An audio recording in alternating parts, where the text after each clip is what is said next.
Should you invest in this company right now? We're going to calculate the stock's intrinsic value using my intrinsic value model and find out. First, you'll need to get some requirements out of the way. The stock will need to have a positive earnings per share, or else the numbers get quite fuzzy. And if the 5-year projected growth rate isn't available, we're just going to put 0%. It'll all make sense when you go through it. We're going to look at 4 intrinsic value prices based on a 5-year, 10-year, 20-year, and 30-year time frame. You can see in gold where your focus should be based on your investment time horizon. And also, the further we project out, the higher our accuracy based on my intrinsic value model.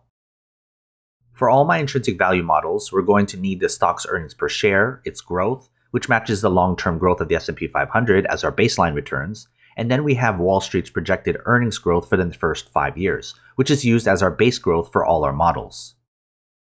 For the stock's 5-year model, I'm assuming earnings continues to match inflation for the rest of its existence. And doing the calculation yields the current intrinsic value, which remember is a valuation for short-term investors. So if you're planning to hold a stock for just a couple years, you'll look at this intrinsic value.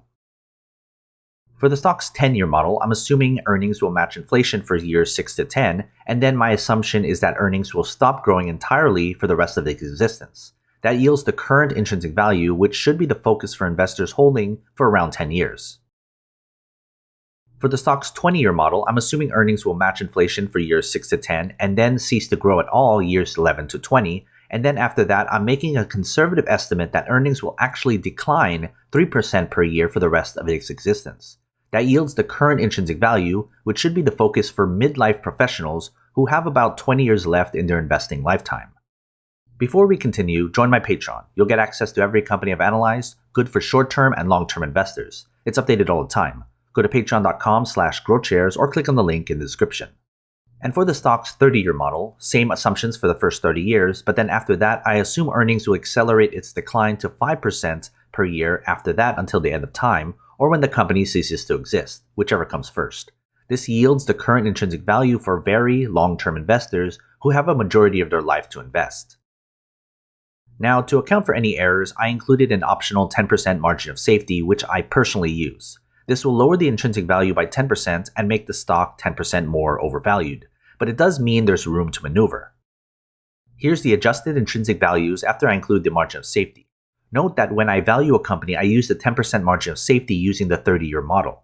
Not everyone is going to hold this stock forever, but for however long you're going to own it, you'll know its intrinsic value. Let's go back to the S&P 500's long-term growth. You can adjust this number to whatever you like. Basically, if you want a 10% return per year, that's the intrinsic value. But if you're aiming for a 20% return, for example, you can put 20% and it'll adjust the intrinsic value. You can see here that it makes the stock more overvalued. If you're looking for higher returns, you'll need to pay a lot less. Keep that in mind, but I like to keep it at 10%. You know the stock's intrinsic value, but an undervalued stock doesn't necessarily mean it's a good investment. And an overvalued stock doesn't mean it's a bad investment. I have a series of videos that look at the entire company, from its business to its stock, and puts it all together to tell us whether we should buy or not. Go check it out. If you found this video helpful, leave a like and subscribe. Invest wisely, and as always, take care of your money.